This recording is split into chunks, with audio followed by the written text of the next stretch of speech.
something in the water. There's something in the deep. What happened to the summer? It's swimming round my feet. There's something round the corner. It's watching every move. Who says you won't recover? What path you gonna choose? Summer on this side ignores me, and it knows I'm imagining things. I wonder if it's time to explore it. Turn these thoughts into matter with me. Summer on this side ignores me, and it knows I'm imagining things.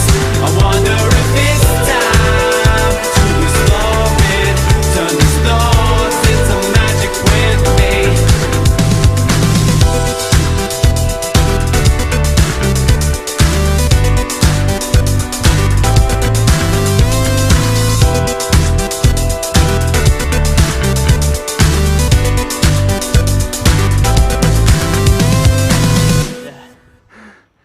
Oh, that was awesome.